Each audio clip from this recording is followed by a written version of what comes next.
What a headshot! What a head! How's it, guys? This is Dayvy, FPL, and welcome back to the Fantasy Premier League video here on my channel. Now in this video, I'll be taking you through my transfer plan for the upcoming double game week 25. So I do apologize for the delay from game week 24 to game week 25. We actually still are in double game week 24, but it was kind of useless going over any transfer plans until those League Cup games had finished. So as you guys will know, last night Liverpool beating Spurs 4-1 on aggregate, taking them through to the final, as well as Newcastle beating Arsenal the day before. So we have our confirmation about blank game week 29 as well as double game week 25. So now we can actually talk about my transfer plan, and that's exactly what we'll be going over in this video. Firstly, taking a look at game week 24 and how's the double going. We obviously do have Everton still taking on Liverpool, but I'll be giving you guys the updated rank and the final rank in the team selection probably dropping later next week. So we still have a few days to kind of knock off before the deadline for double game week 25, but no harm in planning our transfers at this stage at the moment.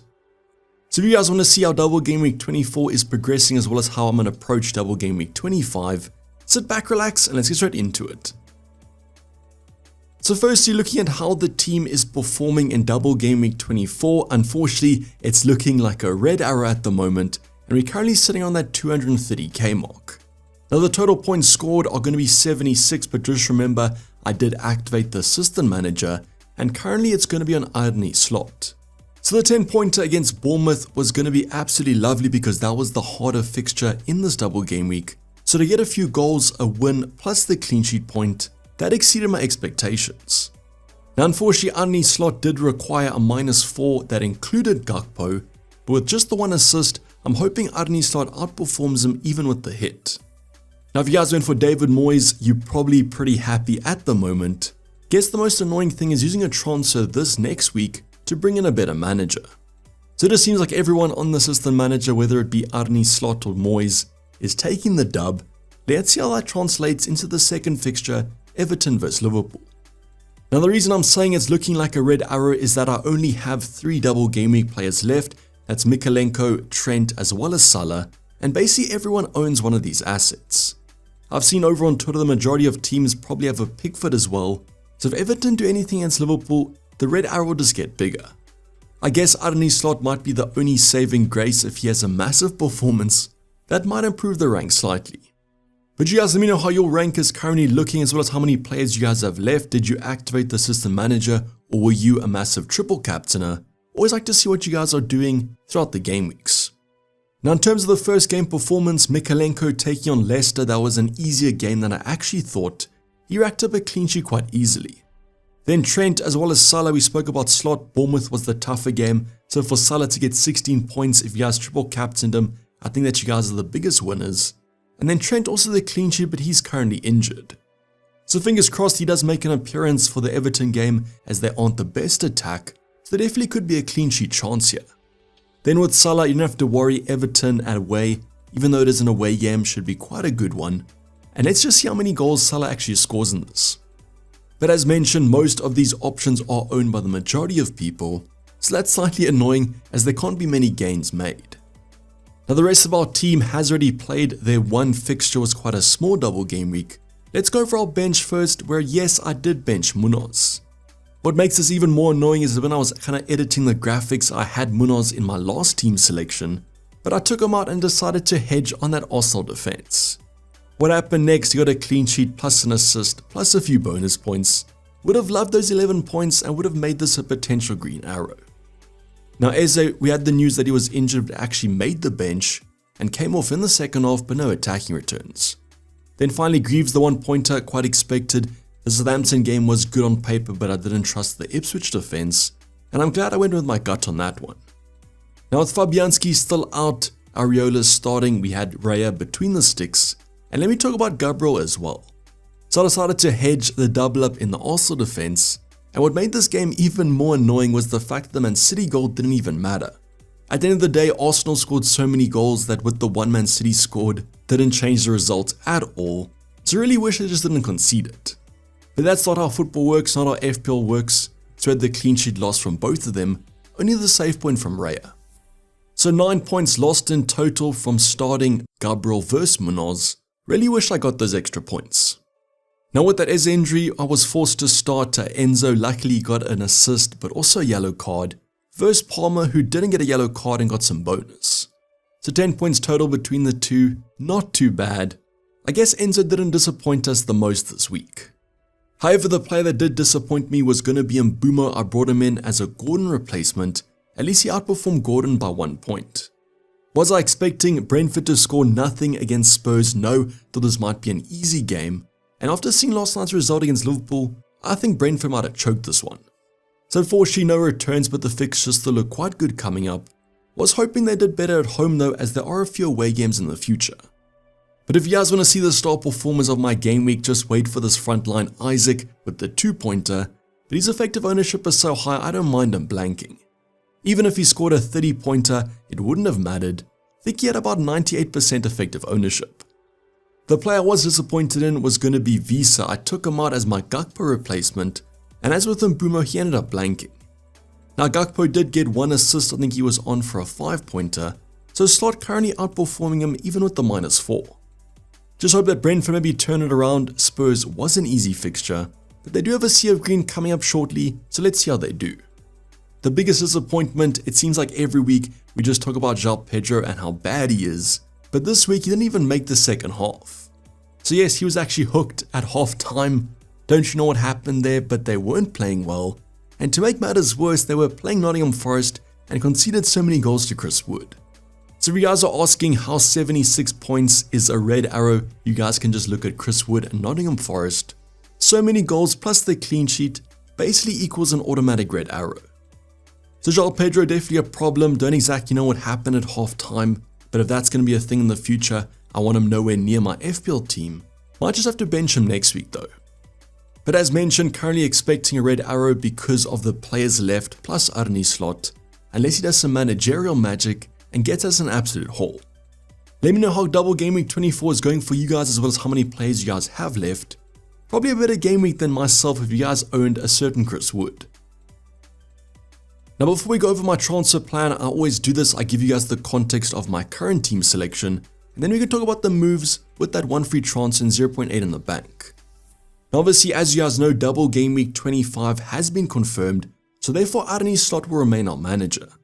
We went with the odds for our projections. We said Liverpool would progress as well as Newcastle, and that's exactly what happened. So double game week for Liverpool plus Aston Villa.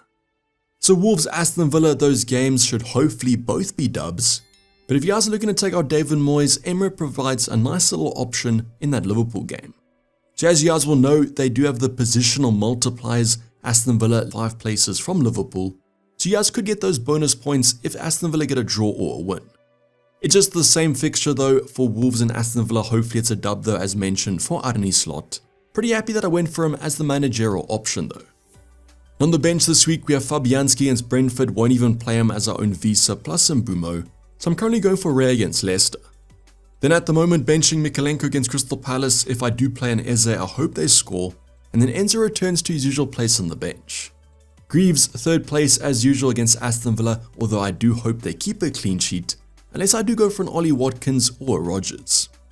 Now I've spoken about Raya, it's a definite easier fixture. Leicester don't look great, and I always do trust that Arsenal defense more than other teams. Also starting Gabriel in my back line, so hopefully we do have some attacking threat there, as well as Munoz and Trent.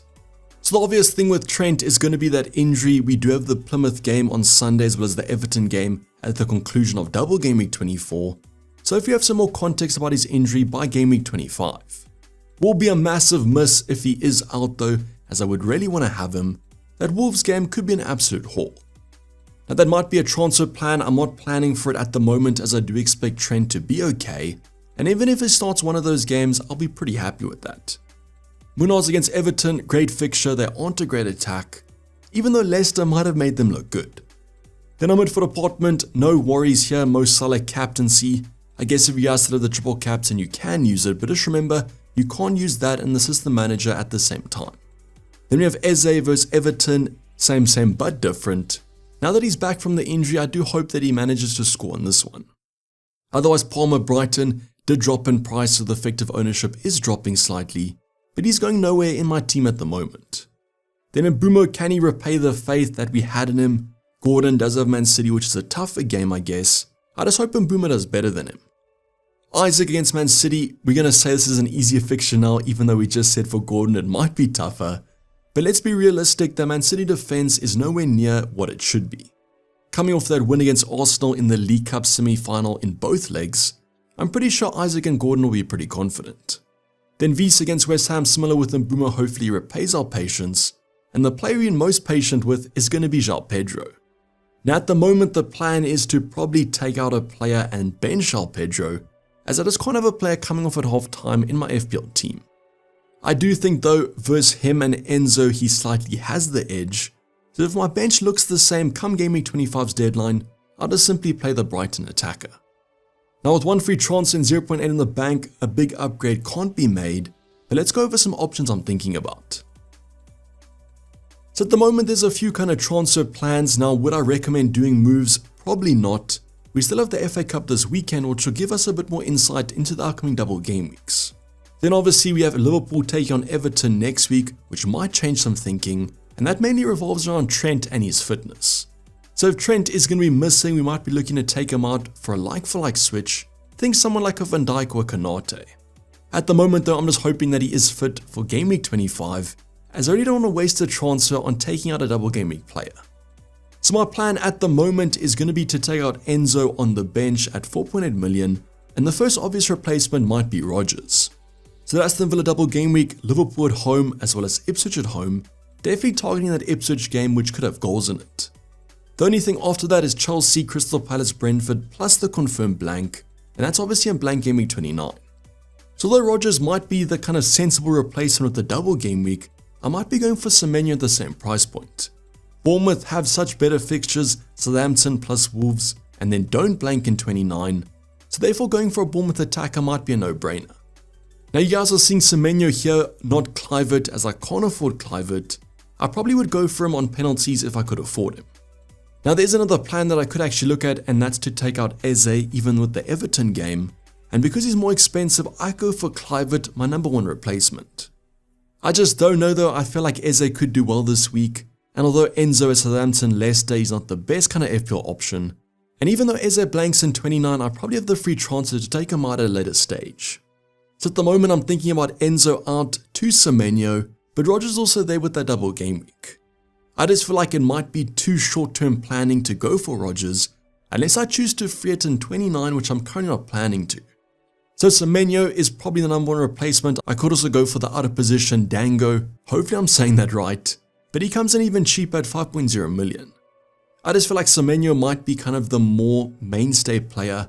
Who knows when other players come back or are rotated, where Semenyo should be in the starting 11 most game weeks.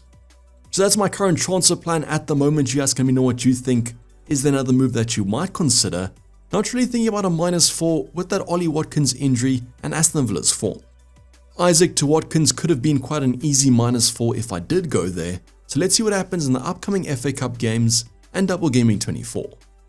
I'll be going over my final rank from 24 in the team selection next week.